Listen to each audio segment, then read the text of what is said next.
and it shows up in the word should. This conversation with this gal today, she's like, which one should I do? I'm like, well, you're acting as if there's a correct answer. And I'm going to keep pointing you, what I said to her on the call is like, I'm going to keep pointing you away from the right decision and actually get you connected to what you want.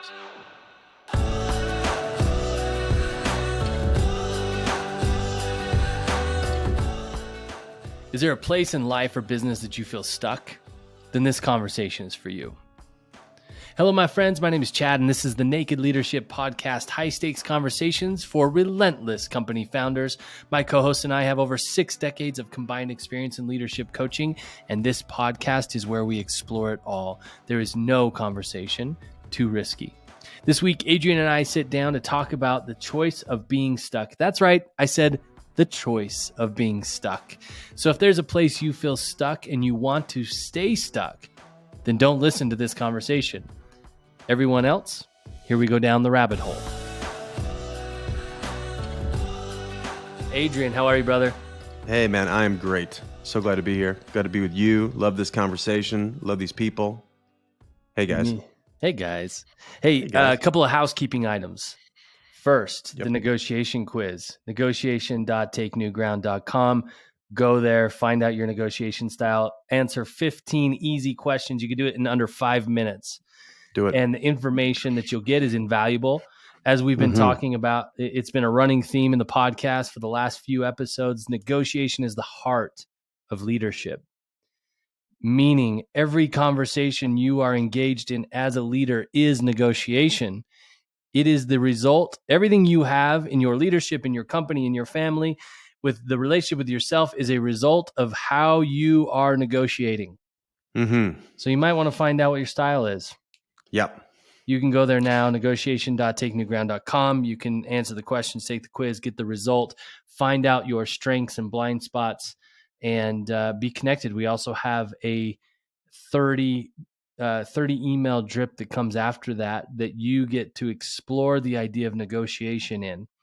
And just valuable. Really excited for people to check that out. Yeah, people are already taking it and they're sending me their styles. I can't wait to talk about it, and it's really fun. Yeah, that's really cool.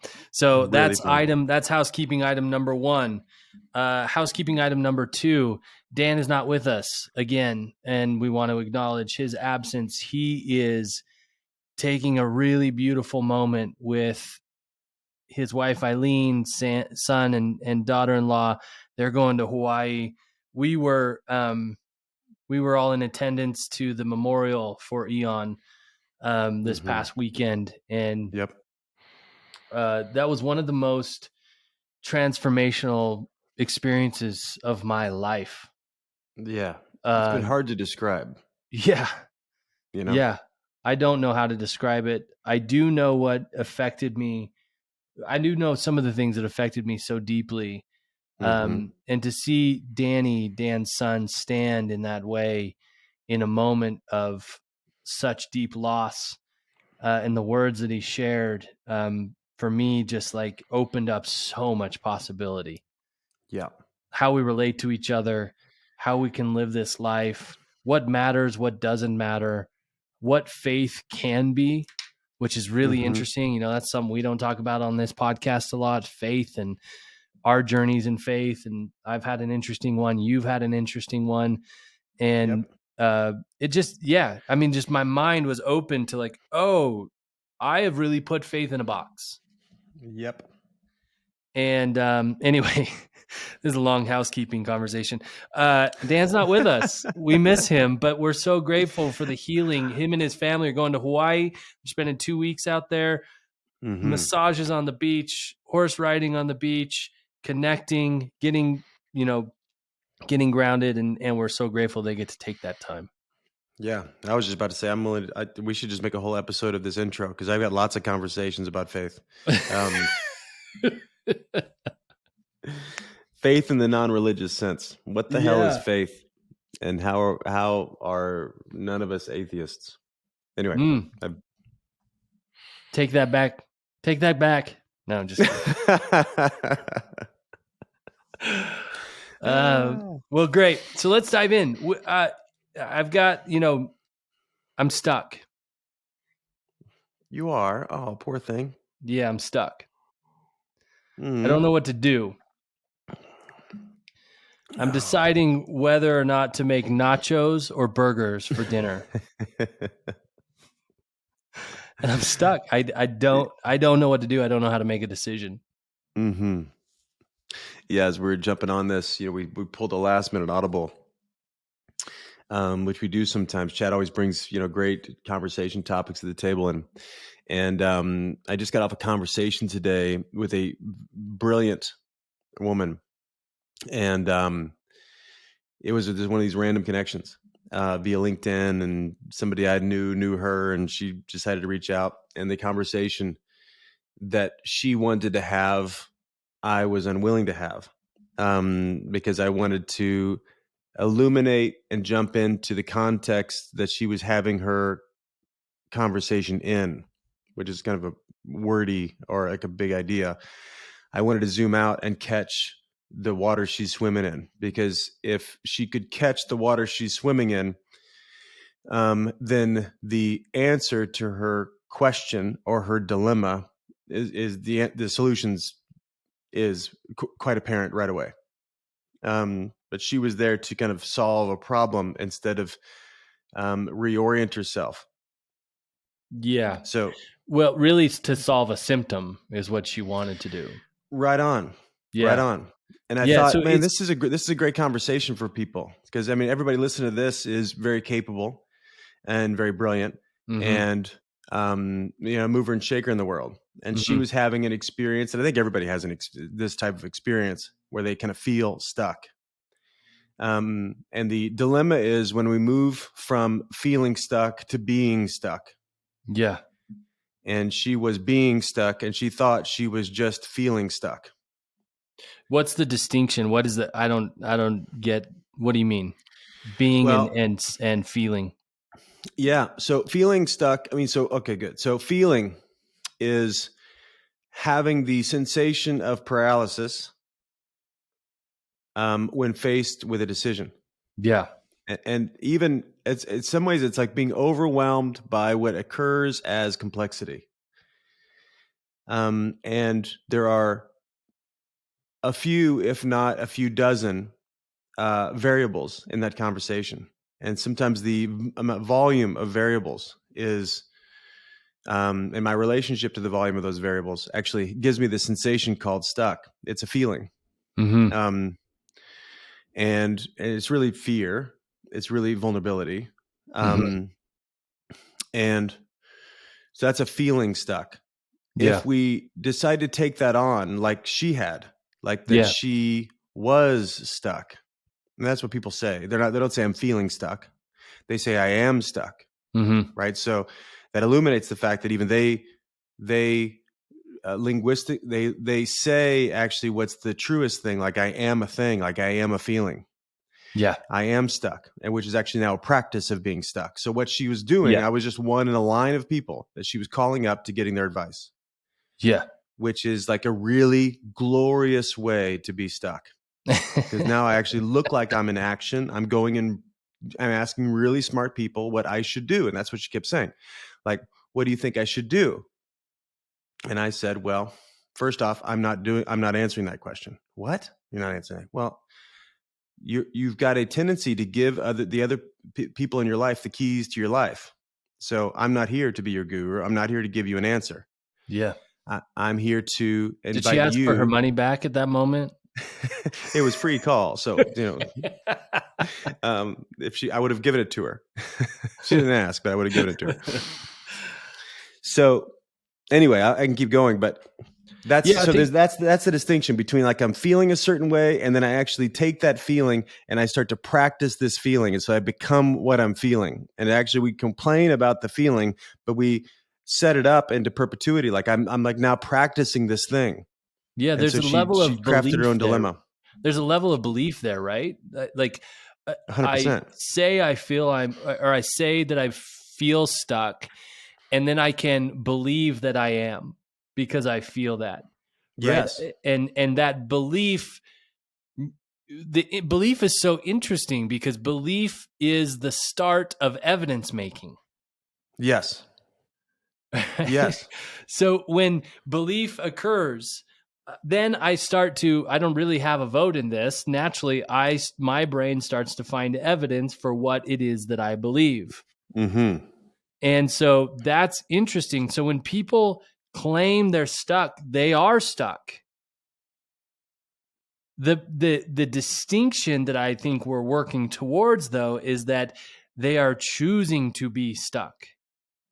Yeah, that's the annoying side of it. Yep. So at least I'm channeling my wife now whenever I talk about this kind of stuff, in the bedroom late at night when we're arguing about childcare or whatever.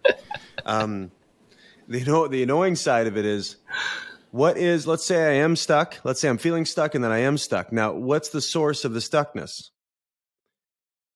Is it outside of me or inside of me?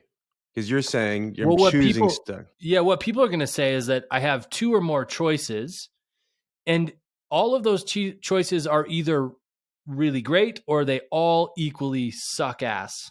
And and I'm stuck because I don't know what to choose. Like Right. that's the source of my stuckness. But that's even what we say. I don't know what to choose. Okay, but that's not even, I don't think, the truest characterization of the moment. Yeah. Because there's futures connected to all of these choices, and I don't want to go find out. Right. I don't have confidence in myself in this current moment, or I definitely don't have confidence in the version of me that has to actually live with my decision 6 months from now. Like, I can imagine the suffering that guy's having. And I'm responsible for that guy's suffering, and I don't want him to suffer either. That happens to also be me. That's right. So, I don't have confidence in the choice, but I actually don't want the future that is waiting on the other side of this vulnerability. Ah, it's so good, man. It's also that conversation of right for people. That's how it shows up for people. Yes. I don't know the right choice. That's right. Which one is right? Yep. And it shows up in the word should. This is what I went with this conversation with this gal today. She's like, which one should I do? I'm like, well, you're acting as if there's a correct answer. Mm-hmm. And I'm going to keep pointing you, what I said to her on the call is like, I'm going to keep pointing you away from the right decision and actually get you connected to what you want. Yeah. What do you actually want? This isn't a ninth grade trigonometry test. No. Well, and she has been, and she got real about it. I asked her, why do you think you do that? Why do you think you come to me or other people as well and ask them their opinion? And she says, she's really honest about it. She said, well, if they tell me what they think, then I can just go do what they think I should do. Yeah. Right. So it's back to the do, have, be conversation. Yeah. And she brought up the imposter syndrome thing, and it's like, if I can follow somebody else's advice, I don't have to stand with the vulnerability of me making a decision. And the really responsibility. Honest. Yeah. That's right. Yeah. That's right. I don't have to be honest about the power I have. Now, I might, in general, will complain about not having power, but actually we give up our power so freely and so easily because it helps us avoid the vulnerability of like making decisions and like choosing who I am. And she was really honest about it, which I thought, wow, she just absorbed that so quickly and she got it. She told on herself, which is just so great. And all of a sudden I knew she was unstuck. I knew it, like in that moment. And like, I was so excited. I was telling you, this was one of the most really fun call because she shifted in the moment. And I asked her, and this is a person I don't even know, and then we don't have a coaching contract or anything like that. And I wasn't pressing towards that at all. I just said, well, what would you do? What are you going to do next? If like you made an action make a decision out of this conversation and took action, what action would you be taking? And she said, I'm probably going to sit down and make a list of like what I want. And I said, what do you mean when you say you're probably going to sit down? And she, right? Because stuck has a whole set. After I ask a few more smart people. That's right. Which isn't a bad idea, by the way. I mean, that's right. Yeah. That's right. And that's what I told her. I said, it's great to like sit down, get your shit straight. Like, what do you really want? And then go vet that by smart people. That's a good idea. What am I not seeing? What am I not seeing? How do I structure this? Or what's the strategy behind What have you done that didn't work? Yep. But all of a sudden, you're not stuck if you're doing that. Because if you're stuck, you're out to like give yourself relief, or double down. Like to your point earlier, like the belief has natural fruit to it. Like no matter what, like if I believe a certain thing, I'm actually going to interpret reality in a way to affirm my belief. Mm-hmm. So, I'll interview this guy and he'll say I should do this. And she'll say, and I'll interview the next gal and she said I should do this. And I'm like, look, I'm still stuck because they gave me two different answers. Right. Well, you've said something a couple times that really has made a powerful impression on me, makes me pause almost every time you say it, which is if I have something in my life I don't want, I don't have it anymore. Mm-hmm. Yeah. And that's the distinction we're making between being stuck, like having something in your life that you don't want. It could be a decision, but having that thing in your life and you don't want it, that is the experience of being stuck. Yes. And we talked about that on the call today too. And what I reframed it with her. I said, what you're calling stuck might actually be you for the first time in a long time deciding to pause and wonder about what you want. And you're vetting out what's the glorious upside, what's the shit that comes with it around all these decisions. And you haven't done that in a long. She's been on the treadmill for a long time, right? She's like, she's used to lots of action. She makes great money, married, great kids, the whole thing. She's been on this treadmill for a long time. And she's wondering for her felt like being stuck. Yeah. And when I said that to her, she's like, no, that's exactly what I'm doing. Yeah, that sounds better. I should just do that. Yeah. I'm exploring this. I'm wondering about what do I really want? If I like get out of the sprint that I'm used to and actually create space in which I can look inside, if I stop being a slave to my own ambition and slow down and like tune my ambition, aim my ambition, that is more vulnerable than just getting up and delivering on yesterday's promises. Which, great people were always delivering on yesterday's promises with this thing I got to get done, or the vision, or the promises I made to the board or my team or whatever. And I'm just kind of naturally I said slave to it. That's probably it. Like there's not a lot of thinking about it. There's a lot of have tos in it, like necessities. Like it's like leading out of necessity, or living out of necessity, instead of leading out of a conscious conversation about what I really want. Another conversation. Go ahead. I was just going to say another conversation today with a really great founder of a company who's doing very well.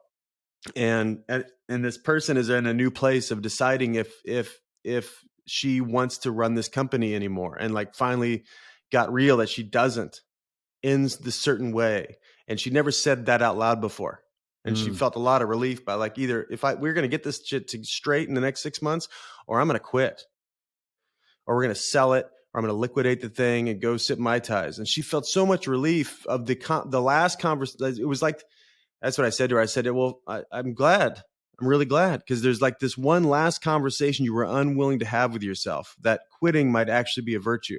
And she felt like a whole new person on the call, like just alive. Life is not fair. It's what you negotiate. Let me say that one more time. Life is not fair. It's what you negotiate. Now that's an interesting thought. If that's true, it means that everything you have in life right now, the possessions, the relationships, the fitness, the mindset, are all a product of your negotiations with others and yourself. And if that's true, wouldn't you want to be very clear on how you negotiate? What's effective and what's ineffective? What your strengths are and what your blind spots are?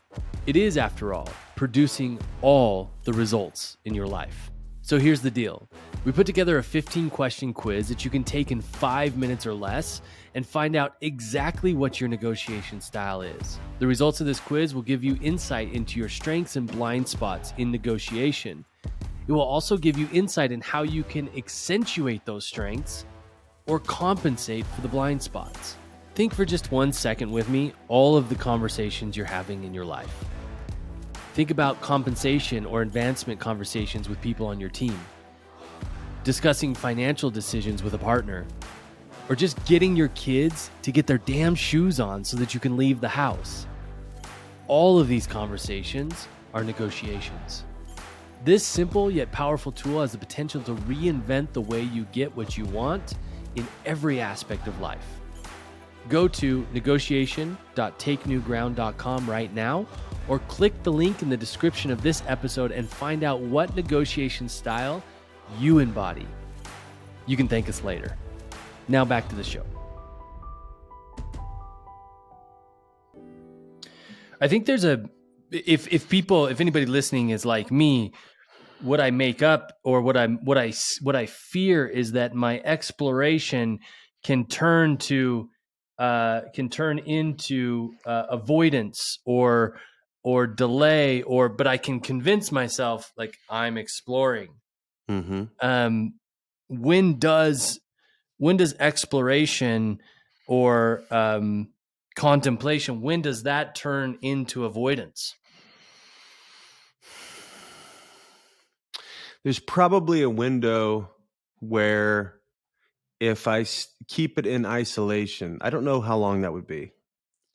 Let me think through this. That's a great question. Like, how do I know if my wondering is actually avoidance, or when does it move from wondering to avoidance? Right on. That's a great question. Because I've got, this isn't a problem that I have. This is foreign territory. I rarely feel stuck in something, almost to a fault of not wondering enough, Mm-hmm. not Me too. exploring enough, and just taking action. And the Mm-hmm. wondering and the exploration happens in interest and dividends on the action that I took, whether that's great or whether that's, oh shit, look where I'm at, look where I am now. Maybe I should have stopped and wondered about this a little bit. So, but I do know people in my life closely who might describe their position as exploring, and I would describe it as avoiding. Yeah. Well, I think about it, and we tend to tip our hats to this Harrison assessment thing that we talk about a ton, because this does show up in one of the paradoxes where it's risking versus analyzing pitfalls. Yeah. So, I mean, if I'm over-indexing on analyzing pitfalls, and we talk about like scrutinizing a plan for potential difficulties, if I'm over-indexing on that and not willing to really take a risk, then I am cautious. Mm-hmm. That's what's the bottom. People listening, if you can imagine, analyzes pitfalls on the x-axis and riskings on the y-axis. If you're long on the right, go to the right on the x-axis, and short on the y-axis, and you're in the bottom right quadrant, which is cautious. Ends up being skeptical as well.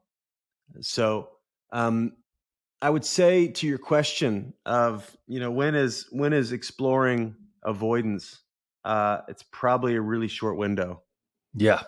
I mean, evidence of it would be if I'm using this exploration to avoid current commitments, if I'm using this exploration to avoid people, if I'm using this exploration to keep kicking the can down the road and the thing that I'm committed to now, and I can't even integrate my wondering into real life now, then I'm already using it to avoid. Right on. So it's got to be something that one senses as well, but unwilling to see. Just as Sure. I think about, there is something in us that I believe that shows us that we've been unwilling to commit. Yeah. Or that we're avoiding the commitment, and that shows up as discontent, I think. Oh, 100%. Yeah. So I The don't know that there's probably not a lot of discontent in true exploration. And once that right. turns into avoidance, there's going to be some discontent. There's going to be something that's nagging at you saying, look, there is an ownership and a responsibility that you've been unwilling to take on. It's time to Yeah. take it. Yeah. I'm thinking about the difference between exploring and pontificating, Mm. because Mm. I think to your point earlier, if I'm melding a few ideas here, if I'm really exploring something, I'm going to take a lot of action to go You're in see what's action. actually there. Yeah. It's like I'm actually going to, people say trust your intuition. I say yes and test it immediately. Yeah. Yeah. So like for this gal today, she was committed to me at the back end to putting some brand documents together. If she went after the consulting work instead of this kind of CEO thing, she was thinking about going back in. She wants to go do consulting. Because she loves variety. And when she said that, it's like, well, this is why this is like a no-brainer for you. Like, why would you want to? You're saying you love the variety, you love to be able to travel, you love working, helping people work through a assortment of different types of challenges, and you like meeting new people and blah blah blah blah. Why would you go work for one company if you love that level of variety? And of course, it doesn't make sense.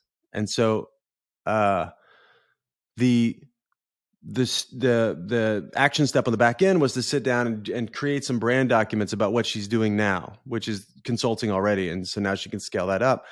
And she felt great about the practical step to go test her intuition. Like if she could get some language around her as this person and find out how this actually does connect to her, or it doesn't, but that's the way to actually move out of this pontificating, which she was. And stuckness is full of pontificating, Mm-hmm.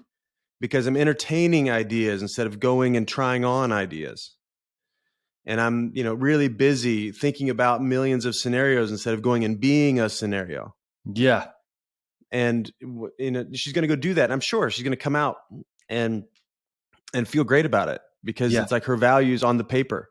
And she's going to go try it on, And anyway, just to double down on the if I am feeling stuck, let me just go ahead and make a decision, which I said to her on the call.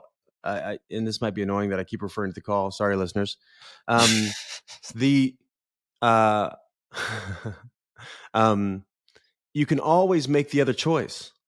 Like if you're not in a moral conversation, go ahead and be a consultant for another 6 months. Sure. And if you find the perfect company, because she was talking about the CEO role that she's talking to, about a very well-known company that had been pitched to her, I think, by a recruiter.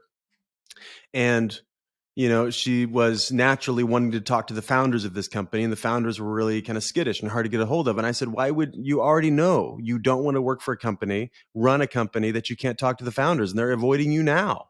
Yeah.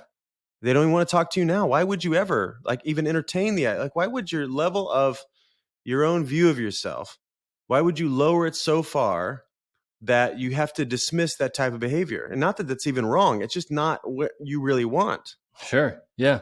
But she keeps holding up that option, which is shitty, as an equal option to something that would actually make her come alive. Yeah. In order to keep up the stuckness. Because look at this really great, but actually horrible opportunity here. And now I don't know what to do. I'm stuck I don't know what to do. Believe people when they show you who they are. Yeah, exactly.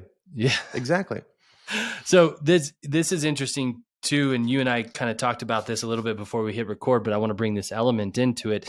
It's interesting to take a look at why, not that it solves the problem for us, not that it actually creates any action or result, but it is interesting to talk about why we stay stuck, why we choose stuck over choice. Yep.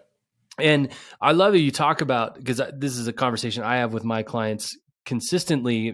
This is a very common conversation, by the way, those listening who haven't experienced coaching. Decision making is a very common conversation in the coaching calls. And, we're discussing, and for me, it always comes back to the aim, what they say that they're committed to. And that's what I hear you talking about. Like you have this shitty decision. You have this shitty option that's blowing you off anyway, but there's something still attracting you to it. And then you have this other option where you say, this is everything that I want. It's the variety. It's the work I love. It's blah, blah, blah. All right, great. Well, this seems like now we know you're choosing to be stuck because the answer is clear. The option is clear. The choice is clear. And sometimes also, I love that you brought up, you just got to make a decision. Just choose something. You're not so, most of you listening to, all of you listening to this are, Adrian already said it, hard driving, capable and experienced human beings. And you are not so fragile that you can't deal with the decision. Mm-hmm. That's the conversation I have so often with my clients, is that you're not so fragile that you can't deal with whatever comes from the decision that you make. And actually, there's so many more possibilities and futures in that decision than you currently understand or know. You're never going to predict what that future looks like. So just make it, and then create the future in it. But why do we choose to stay stuck? And one of the things that I found interesting, and this actually came up in one of my recent coaching calls with a client, is he was choosing to be stuck because he was afraid of the way he would look to others Yes. for the decision that he really knew he wanted to make. Right on. That's exactly, I was thinking of a way to weave this in, and you said it. Yeah. Well, I mean, it's go ahead. Well, I'll keep giving practical examples from this call. This gal is Canadian, and she went on to say, "Oh, we Canadians, and we like stability and like the paycheck and blah blah blah." And I'm thinking that's such an interesting hiding place. Mm-hmm. And then I ended up asking her, who's saying this? Is this your mom? And which it was. And the point was this, is that I think part of our stuckness is actually, I want to, before I make a decision, I want to make sure the people close to me, and there's a couple different types of people, like people that I really respect that are close to me, and people I don't really care about that are close to me, but they're both close to me. And I want to make a decision once they've signed off on this thing. Because I'm not sure that I want to, because making a choice is vulnerable enough. Yeah. Making a choice that 60% of the people in my life are aligned with and 40% aren't, that's even harder. Mm-hmm. And there's that vulnerability of like, I want sign off from other people, and who, I forget who it was. Is this looking glass self? I think it might be this guy Skinner. I'm not sure. But this looking glass self is this idea that we don't just think about, our view of ourselves isn't what we think about ourselves. Our view of ourselves is what we think other people think about us. So we're always playing in, if I made this decision, what would they say? What would she say? What would he say? And like, we're living that out. So it's, and I said, this is like I said, do you notice how people pleasing you are? And you're just scared, and that's okay. But can we just do that? Can you just say, I'm really scared of making a decision? That's great. That's like a lot more honest than I'm stuck. Mm-hmm. Or it's a lot, because anyway, but why do we like to stay stuck is because I think we think that over time, I'm not going to have to face the potential of people's disappointment, or even it's misalignment, the illumination of the misalignment of a lifestyle. Yeah. Like, I love my parents. We make decisions for very different reasons. Yeah. And that's just true. And that's probably always going to be true. So if I look for them to understand or get the types of lifestyle I have or the decisions that I make, it's going to be a long wait. It's just so misaligned, and not like it's wrong and not like mine's right and theirs. It's just, we're not aligned. Yeah. And so not only will there not necessarily be an authentic agreement, there just will be a perpetual misunderstanding, like not an understanding, not even misunderstanding. There won't be a